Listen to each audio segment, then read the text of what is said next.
واتل عليهم نبأ ابني آدم بالحق إذ قربا قربانا فتقبل من أحدهما ولم يتقبل من الآخر قال لأقتلن لك قال إنما يتقبل الله من المتقين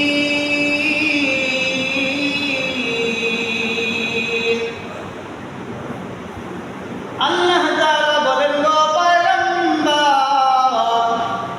ওয়াতলু আলাইহিম নাবা বানাই আদম বিল হক ওই আদমের দুই সন্তানের যে কথাগুলি হয়েছিল যে ঘটনাটা ঘটেছিল আপনি তাদের ওই ঘটনাকে সত্যভাবে প্রকাশ করুন কি সেই ঘটনার মুমিন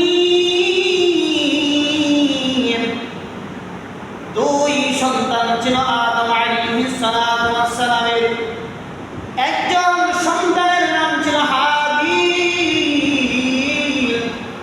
আরেকজন সন্তানের নাম ছিল কাবিল দুই সহোদর ভাই তখনকার নিয়ম ছিল যে আপন ভাই বোনের মধ্যে বিবাহ বন্ধনে আবদ্ধ হয়ে যেত ওই সময় এই বছরের সন্তানের সঙ্গে পরের বছরে মেয়ের বিয়ে হয়ে যাবে আর এই বছরের মেয়ের সঙ্গে পরের বছরের মেয়ের সন্তানের বিয়ে হবে যেমন ভাবে পয়গম্বর নবী আদম আলাইহিস সালাতু ওয়াস সালামের যমজ সন্তান জন্ম নিত তখন জন্ম নিয়েছিলেন হাবিল আর কাবিল ওই কাবিলের সঙ্গে জন্ম নিয়েছিল তার বোন ইকলিমা যে দেখতে সুন্দরী রূপসী আর হাবিলের সঙ্গে জন্ম নিল যে মেয়েটা জন্ম নেয় ওই মেয়েটার নাম ছিল ইয়াজা দেখতে ততটা সুন্দর নয় ভাগ্যক্রমে হিসাব অনুযায়ী সিস্টেমেটিক রাখতে গিয়ে যে হয়ে গেল যে হাবিলের সঙ্গে যে মেয়ের জন্ম হয়েছে বিয়ে হবে হাবিলের সঙ্গে আর হাবিলের সঙ্গে যে মেয়ের জন্ম হয়ে যাবে যেই মেয়ের জন্ম হয়েছে বিয়ে হয়ে যাবে কাবিলের সঙ্গে এই ক্ষেত্রে দেখা যায় হাবিলের বিয়ে হয়ে যাবে ইকলিমার সঙ্গে কাবিলের বিয়ে হয়ে যাবে ইয়াজার সঙ্গে কিন্তু কাবিল তো ইয়াজাকে বিয়ে করবে না কেননা ইয়াজা দেখতে ততটা সুন্দর নয় কাবিল বলে আব্বা যান আমার সঙ্গে যে জন্ম নিয়েছে আমি তাকে বিয়ে করবো অন্যতায় আমি তাকে বিয়ে করব না এটার সমাধান হলো কুরবানি করা পয়গম্বর আদম আলাইহিস সালাতু ওয়াস সালাম বললেন ঠিক আছে যাও তোমরা দুই ভাই কুরবানি করো যদি তোমাদের যার কুরবানি আল্লাহ কবুল করবেন তার সঙ্গে ইকলিমার বিয়ে হবে আর যার কুরবানি কবুল হবে না তার সঙ্গে ইয়াজার বিয়ে হবে সুন্দর সমাধান না যদি ইকলিমাকে বিয়ে করতে হয় যেহেতু ইকলিমা দেখতে একটু সুন্দরী তাহলে সমাধান হচ্ছে তোমরা দুই ভাই কুরবানি করো যার কুরবানি কবুল হবে সেই ইকলিমাকে বিয়ে করবে যার কুরবানি কবুল হবে না সেই ইকলিমাকে বিয়ে করতে পারবে না নবী আদম আলাইহিস সালাতু ওয়াস সালামের দুই সন্তান দুইজনে কুরবানি করলেন তখন কুরবানি কবুল হয়ে যেত এমন দৃশ্য সুদর্শন সচক্ষে দেখা যেত যে কার কুরবানি কবুল হয়েছে দুই ভাই কুরবানি দিলেন ওই কুরবানি কবুল হওয়ার মাধ্যম ছিল আল্লাহ তাআলা আকাশ থেকে আগুন পাঠায় দিতেন ওই আগুন এসে আল্লাহর জমিনে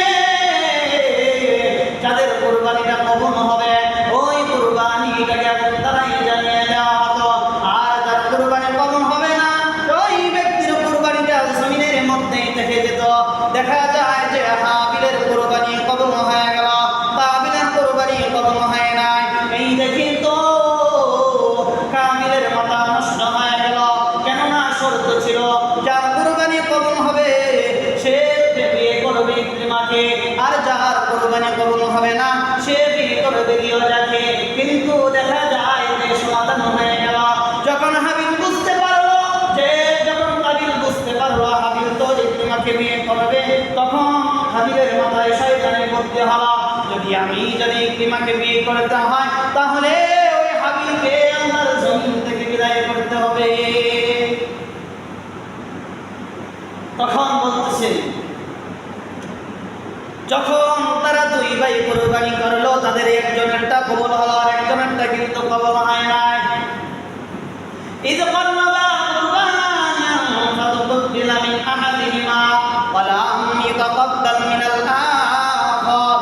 যখন দেখলো হাবিলের কুরবানিটা কবুল হয়ে গেল, কাবিলের কুরবানি কবুল হয় নাই, তখন হাবিলের মাথা নষ্ট। ওই কাবিল বলতেন ক্বালা লাআকতুলান্না লাক। তখন হাবিলকে হত্যা করার হুমকি দিল কাবিলে। কাবিল বলল, হে হাবিল, আমি তোমাকে হত্যা করব। সুন্দর কথা বললেন ওই হাবিল, কত সুন্দর মাধুর্য ভাষায় উত্তর দিলেন, ইন্নামা ইয়াতাকাব্বালুল্লাহু মিনাল মুত্তাকিন।